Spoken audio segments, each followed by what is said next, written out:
जुन्नर तालुक्याच्या पूर्व भागातील पारनेर तालुक्याच्या सरहद्दीवरील गाव ते म्हणजे कावळपिंपरी। या कावळपिंपरी परिसरामधील विकास कामे गेले काही वर्ष ठप्प होती असे स्थानिक नागरिकांचे म्हणणे आहे। जुन्नरचे आमदार शरद सोनवणे यांनी या परिसरामध्ये विकास करण्याचा निर्णय घेतला असून या ठिकाणच्या विविध विकास कामांचा शुभारंभ नुकताच संपन्न झाला। यावेळी बोलताना जुन्नरचे आमदार शरद सोनवणे काय म्हणालेत ऐकूयात। Bureau report, Vighnar Times, Kavalpimpri. या 72 वर्षामध्ये मी पाहतो की बेल्ला, मंगरूळ, पारगाव, कावळपिंपरी या सगळ्या लोकांची खूप वाईट अवस्था आणि त्याच्यामध्ये आपण सर्वांनी खूप मोठा प्रवास केलेला आहे। परंतु माझ्या आमदारकीच्या विजयानंतर या तालुक्याला विकासाचं उत्तर मिळालेलं आहे आणि अनेक वर्ष वंचित असलेला हा विभाग आता विकासाच्या दिशेने उभा राहतोय। मधल्या काळामध्ये आपण पाहत असाल की बेल्ल्यापासून तर थेट बोरी मार्गे जाऊन फाट्यापर्यंत रस्ता आपण व्यवस्थेच्या निमित्ताने उभा केला। बोरवाडी पासून तर निमगाव सावा औरंगपूर आपल्यापर्यंत आलो आणि त्याच्यानंतर निमगाव साव्यापासून तर आपण मंचरच्या दिशेने पोहोचलो। हा रस्ता आता बेल्ल्यापासून चालू होतोय तो मंगरूळ, पारगाव आणि कावळपिंपरी मार्गे पंचतळ्यापासून तर थेट आंबेगाव, नाकरगाव मार्गे जेजुरी। पण ह्या 16 किलोमीटरला 53 कोटी रुपये आणणारा आणि या 16 किलोमीटरचं काम मोठा करणारा आपण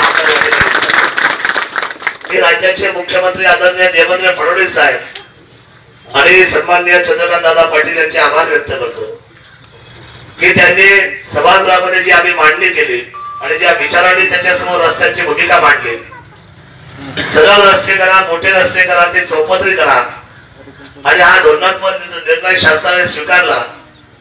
आधी 8-10 किलोमीटर 1 किलोमीटर रस्ते व्हायचे, 2-5 लाख रुपये मिळाले की लोक दिवसभर ताशा वाजवायचे, माझ्या आमदारांनी 5 लाख दिले। आता तो दिवस किती, तो काळही संपला। आता किती दिवस राहायचा आपण? रस्ते बदलले पाहिजे, दळणवळण बदललं पाहिजे, सुखसुविधा वाढल्या पाहिजे, शेवटी प्रत्येकाची अपेक्षा ती आहे आणि म्हणून आपल्या सर्वांच्या जीवनामध्ये फरक पडणार आहे। या रस्त्याचा कॉन्ट्रॅक्टर म्हणजे तसं पाहिलं तर जो मेन कॉन्ट्रॅक्टर तो बाहेरचा आहे, परंतु ज्यांनी ही जबाबदारी घेतली ते आमचे तात्यासाहेब कड, हे आमच्या खेडचे आहेत। त्यांनी ही जबाबदारी घेतली, अतिशय मोठा रस्ता होणार आहे। हा रस्ता आता मी याच्यासाठी शुभारंभ केला की खूप लोक वादिवाद करतात, राजकारण करतात, तुम्हाला फसवतात। तुम्ही साधी माणसं, तुम्हाला कागद माहित नाही, प्रयत्न माहित नाही, कोणी येतं म्हणतं की ते आम्ही केलंय आणि आमदाराचं तिच्यात काही नाहीये। म्हटलं मग आता एकदा मंगळसूत्र लावूनच आपण लग्न करून टाकू, म्हणजे पुन्हा त्रासच नको कुणाचा। आणि म्हणून खरं तर मी आज आवर्जून जाळीदाराला आलो आणि मोठ्या धुमधडाक्यामध्ये आपल्या सर्वांच्या साक्षीने या ठिकाणी आजचा शुभारंभ होतोय। परंतु आजचं भूमिपूजन जरी झालं असेल पण मात्र रस्ता पूर्ण झाला तर पुन्हा शुभारंभाचा उद्घाटन करायला मी पुन्हा कावळपिंपरीमध्ये येणार आहे आपल्या सर्वांच्या भेटीसाठी। कावळपिंपरीला खरं तर अजूनही अंतर्गत रस्त्यांची खूप गरज आहे। गाव छोटा आहे पण महत्वाचा आहे। परंतु मी तुमची आता सगळी मागणी, आता एवढा मोठा रस्ता झाल्यानंतर तुमचे कुठले कुठले रस्ते ते एकदाच कागदावर घेऊन एकाच कामामध्ये तुमचे सगळं गाव एका वेळेलाच मी तुमचं क्लिअर करून टाकणार। थोडंसं हे मागितलं, थोडंसं ते मागितलं, हे ठेवायचंच नाही मला, कारण कावळपिंपरीला खूप वर्षांचा न्याय मिळण्याची प्रक्रिया उभी राहिलेली आहे आणि खरं तर मला खूप तरुणांनी साथ दिली, खूप लोकांनी मला जीव लावला। खरं माझी आमदारकी खूप मोठ्या माणसाने आणली नाही। आजच्या कार्यक्रमाच्या निमित्ताने मी आपल्याला सांगू की इथं शरदचंद्र संस्थेचे आमचे अध्यक्ष आदरणीय जी.के. आवटी सर, विघ्नरचे संचालक धनंजयराव डोंगरे पाटील, आमच्या राजुरी गावचे उपसरपंच चंद्रकांतजी जाधव या ठिकाणी उपस्थित आहे, आमच्या पिंपळगावचे सरपंच सोनभाऊ गावडे, धनगरवाडीचे सरपंच महेशजी शेळके, आमचे उद्योग व्यवसायामध्ये काम करणारे आमचे दिनेशजी बोरचडे जे बेल्ल्याचे आहेत, गुजरावाडीचे, त्या आळंदी देवळा त्यांची मोठमोठे हॉटेल आहे।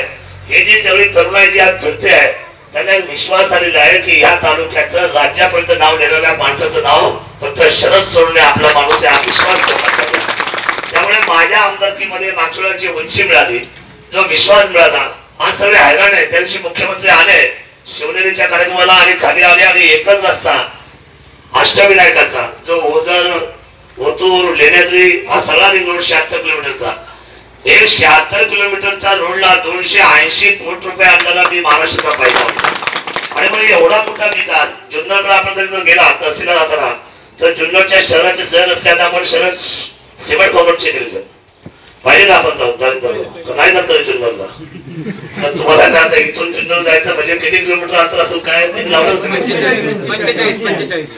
45 मग मला सांगा तिथलं संपूर्ण वातावरण आता बदललं आणि निश्चितपणे म्हणून मी वारंवार सांगत असतो माझी आमदारकी ही तुमच्या सर्वांच्या असलेल्या प्रयत्नातून आणि तिथं पाहायला गेलं तर तुमच्या सगळ्यांच्या खरं तळमळीने उभी राहिलेली आहे आणि मी वारंवार आतापर्यंत सांगत आलेलो आहे उद्याची 2019 ची पुण्यातली जी ऑक्टोबर नोव्हेंबरची जी निवडणूक आहे विधानसभेची फार मोठी मोठी माणसं मला पाडायचा प्रयत्न करतील मोठी मोठी माणसं म्हणजे ज्यांचा पैसा आहे ज्यांच्याकडे प्रचंड पैशाला झोप नाही अशी माणसं मात्र शरददादांचा पराभव करा पण मला खात्री आहे तुमच्यासारखी माझ्यासारखी सर्वसामान्य जनता मात्र मला पुन्हा एकदा हिमालयाच्या उंचीवर नेल्याशिवाय राहणार नाही हा विश्वास मात्र माझा आपल्या खांद्यावर आहे तुमच्याशिवाय माझी कामाची लढाई पूर्ण होऊ शकत नाही आणि ते वारंवार दाखवून दिलंय आपण निवडून गेलो तर मला पाहिला तोबा करते मुंबईमध्ये बाबा एकमेव कोण आला निवडून मी म्हणतो मी त्यांना नेहमी म्हटलो की मी एकुलता एक आणि मी शिव जन्मभूमीचा लेख कुठला आहे एकुलता एक जरी असं त्या शिव जन्मभूमीचा मी लेख आहे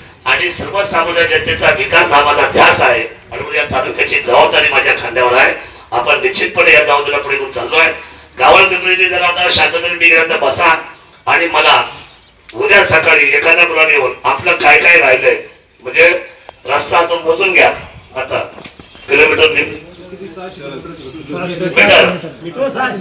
600 मीटर अजून काय नाही मला सांगा इथे लाईन 600 मीटर पाणी नेहमीच याची प्रक्रिया होतात पाणी काही नवीन विषय नाहीये हे जाऊ दे असं आहे पाणी हे नियोजनाप्रमाणेच येणार तुम्हाला काय पाणी येत नाही का पाणी हे परंपरेचं आहे ते येणारच आहे परंतु विकास कामाला काय लागते पहिले सांगा रस्ते